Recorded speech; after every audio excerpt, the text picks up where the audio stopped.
Bonjour à tous, je vais vous présenter aujourd'hui un logiciel un petit peu particulier donc qui s'appelle Social Media Image Maker, qui est un logiciel en ligne gratuit qui permet de créer des images pour 16 réseaux sociaux parmi les plus connus. Pour accéder au logiciel, vous vous connectez à l'URL qui est indiquée ici, ou alors vous allez sur le blog retouchephotoenligne.com. J'ai indiqué l'URL dans l'article du blog correspondante. Donc vous accédez à l'interface.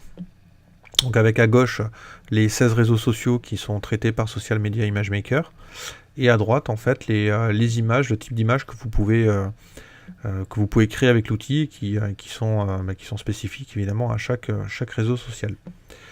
On va prendre un exemple, ça sera plus simple. Donc par exemple, je veux créer ma photo de profil pour Flickr. Soit je clique directement sur Flickr, soit ici je peux scroller avec la souris et descendre jusqu'à Flickr. Donc voilà. Donc la photo elle fait 48 par 48 pixels, 48 de large par 48 pixels de haut. Donc en fait c'est pas besoin de connaître les tailles pour les photos. C'est un des avantages de l'outil, c'est que tout est déjà indiqué. Il faut juste que la photo que vous utilisez soit plus grande évidemment que les dimensions indiquées. Donc là on va faire Create pour créer l'image de profil. Donc je vais ouvrir une image. Voilà, je vais prendre l'image que j'utilise habituellement pour les réseaux sociaux. Donc voilà. Donc là j'accède directement à l'interface de retouche. Donc il y a un petit utilitaire de retouche en fait qui s'inspire qui a été fourni par Pimagic, un logiciel de retouche photo en ligne. Je peux vous montrer ici. Donc pour faire une petite explication. Donc voilà, vous voyez le Pimagic, donc c'est exactement la même interface que ce que vous allez retrouver dans Social Media Image Maker. Donc là je retourne sur l'éditeur. Donc vous avez plusieurs choix, vous pouvez tourner l'image à 90 degrés, 180 degrés, faire un flip horizontal ou vertical, inversé. Là, je vais appliquer directement.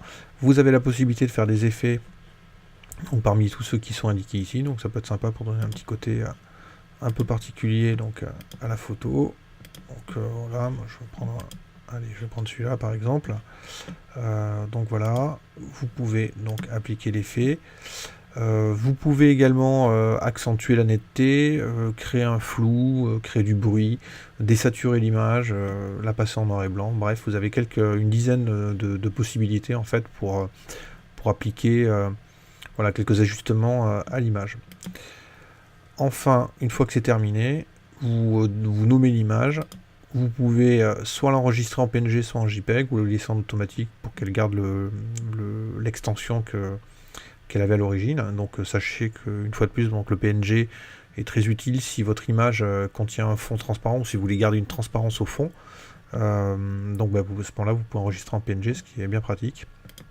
Et une fois que vous avez terminé, vous cliquez ici et votre image est enregistrée automatiquement. Donc voilà, c'est hyper simple. Ce qu'on va faire maintenant, c'est que je vais vous montrer une autre. Donc on va revenir à l'interface. Je vais vous montrer une autre possibilité. Donc là on a vu pour un profil, donc vous pouvez le faire pour n'importe quel des réseaux sociaux là qui est indiqué. Donc par exemple si vous voulez créer une image d'en-tête pour Twitter, donc ici, donc là de la même façon je vais sélectionner Create, je vais prendre une photo,